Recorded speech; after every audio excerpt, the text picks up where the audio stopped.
Hi Scorpio, ito ang iyong pagbasa. Alamin natin kung ano ang meron sa buwan ng iyong Nobyembre, sa buwan ng Disyembre at sa buwan ng January. Okay. One more.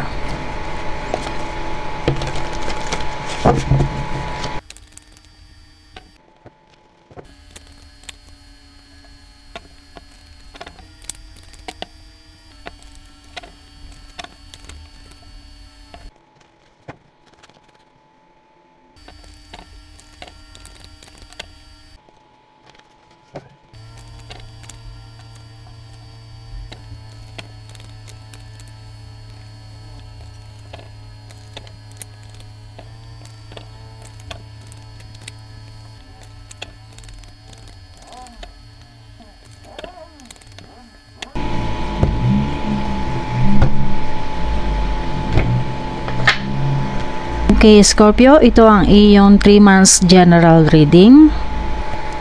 Dahil sa mga problema, dahil sa mga hadlang, hindi ka ngayon makapag-concentrate o makapag-focus sa tamang dapat gawin, Scorpio.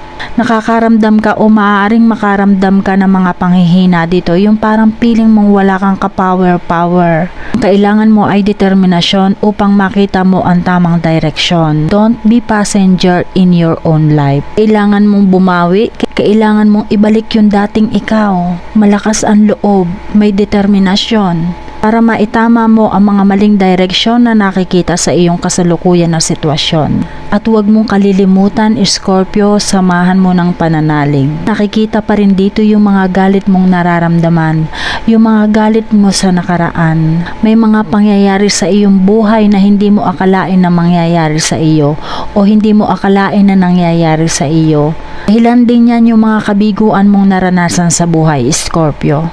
Ang mga bagay na hindi mo kayang kontrolin ay huwag mong kontrolin, Scorpio, para makabawas ito sa iyong stress. At kung meron kang mga importanteng desisyon na gagawin, pag-isipan mo na, huwag maging padalos-dalos. Dahil once na magkamali kang muli, magiging isang pagkakamali mo na naman ito na iyong pagsisisihan. Kaya hinay-hinay lamang. Okay? Nakikita naman dito na magiging maayos na ang nagiging problema sa iyong trabaho. Bagamat nakikita dito yung iba sa inyo nahihirapan pa rin makipag-confrontation.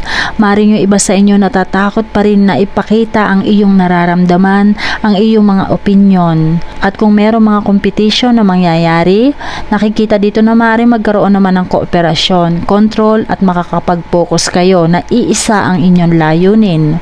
Pero nakikita pa rin dito ang pagkakaroon ng kanselasyon sa mga event. Kaya maaaring hanggang ngayon ay naghahanap pa rin ng mga solusyon. Maging maingat sa pakikipagtalo. Ang dala ng iyong init ng ulo ay maaaring mapunta sa mga argumento. Nakikita dito na maikli ang iyong pasensya sa panahong ito, Scorpio. Pinag-iingat ka rin dito sa mga sikretong galawan o sa mga may hindi magandang balak. Huwag kang masyadong galante pagdating sa iyong relasyon, Scorpio. Huwag mong ibigay lahat. Kaya make sure na i-balance mo ang iyong pinansyal pagdating sa iyong relasyon. Nakikita rin dito na may taong sumusubaybay sa iyo pagdating sa iyong relasyon. Kung ito ay nararamdaman mo, ito na ay maaaring isang sign sa iyo. Kukunin lamang ng taong ito kung ano yung gusto niya sa iyo. Kaya maaaring yung iba sa inyo makaranas ng pregnancy, kaya maging maingat para sa mga kababaihang Scorpio. Dahil sa mga hinahangad, Scorpio, yung iba sa inyo hindi nakakaramdam ng kakontentuhan kung ano yung meron sa inyo ngayon. Nakikita dito yung iba sa inyo nakapokus kung paano magkakaroon, paano magkakapera, kung paano magkakanegosyo. Para naman sa mga mag-aasawa, nawawala na ng time para sa isa't isa dahil nga nakapokus kayo para sa pagkakaroon. At yung iba naman sa inyo, hindi rin nasisiyahan kung ano yung nangyayari sa iyong karir. Kaya pinapaalaala sa iyo, Scorpio, maging matured ka na pagdating sa iyong finances, Scorpio.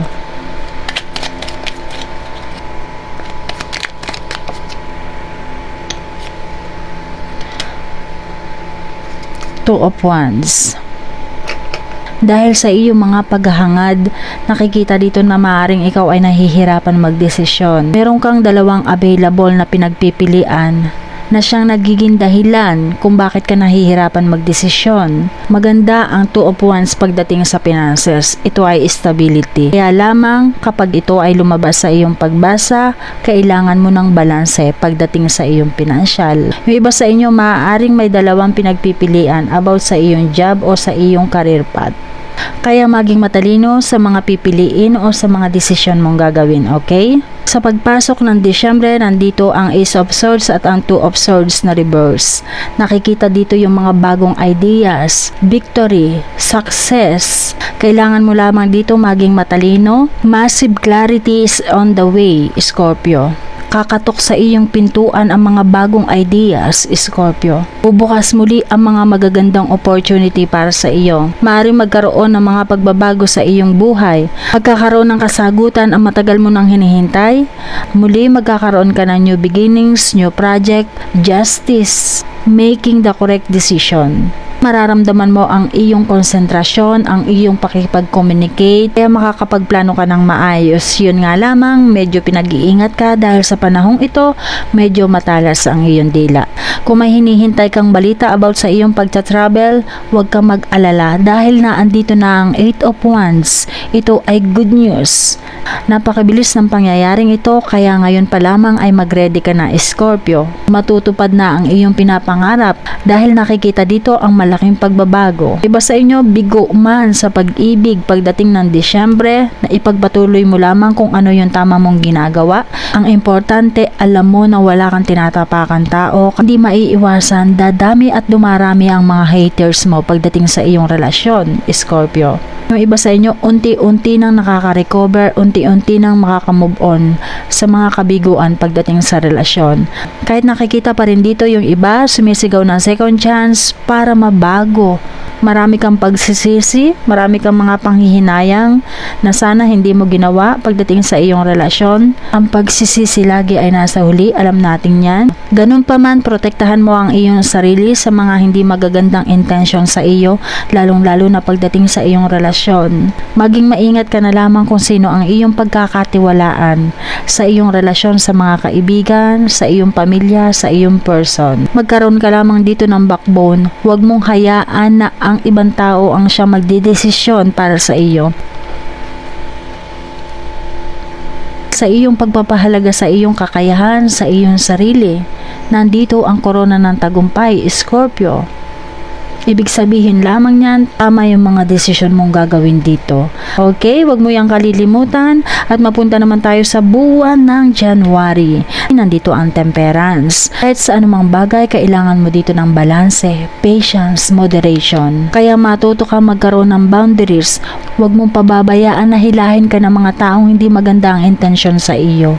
Wag mo na silang hayaan muling pumasok sa iyong buhay sa pagpasok ng January, Scorpio.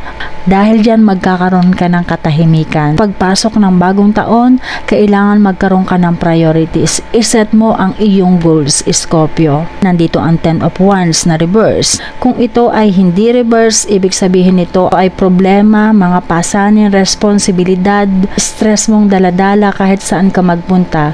At dahil nga siya ay reverse, siya ay kabaligtaran, Scorpio. At yung iba sa inyo, maaaring inilelet go ang hirap o bigat na iyong nararamdaman sa 10 of Wands.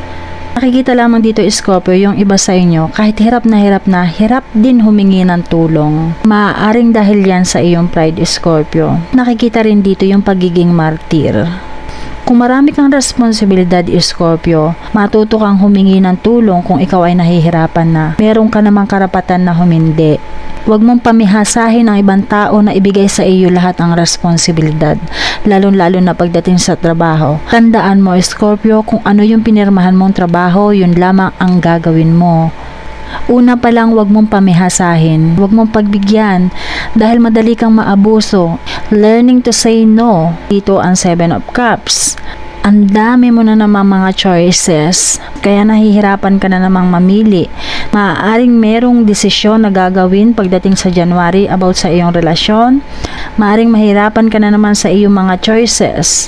Kailangan mo lamang dito ay effort nang makita mo at maramdaman mo kung ano talaga yung gusto mo. Nandito ang The Sun. napakaganda nito Scorpio dahil ang The Sun ay success. Nakikita ang lakas ng loob mo, ang iyong confidence, ang iyong kaligayahan, at nakikita dito ang pregnancy Scorpio. At sa mga nakakaranas ng kasinungalingan, ang The Sun ay magbibigay ng liwanag para malaman mo ang katotohanan. Good luck ito Scorpio kahit sa anumang problemang nararanasan. Nagbibigay siya ng kalutasan sa mga problema. At selebrasyon din ito Scorpio, maaaring engagement, wedding, reunion. New opportunities will coming your way Scorpio. Huwag kang magdalawang isip na lumipat ng iyong trabaho dahil nakikita naman dito ang abundance. Lalong-lalo na pagdating sa business, investment. Nakikita dito ang kagandahan ng iyong pinansyal sa pagpasok ng bagong taon, Scorpio. Napakaganda naman. Yun nga lamang, Scorpio, pinapaalaala sa iyo kung may lihim kang utang, kailangan mong bayaran. Para maging solid ang ganda ng pasok ng bagong taon. Napakaganda ng pagbasa para sa iyo, Scorpio. Isa ako sa masaya para sa iyo. Hanggang dito na lamang po muna muli tayo. Gawin mo lamang itong gabay kung iyong nais. Kita-kits po muli. Number 1 Rashi po. Paki-like and subscribe na. Thank you. Bye-bye.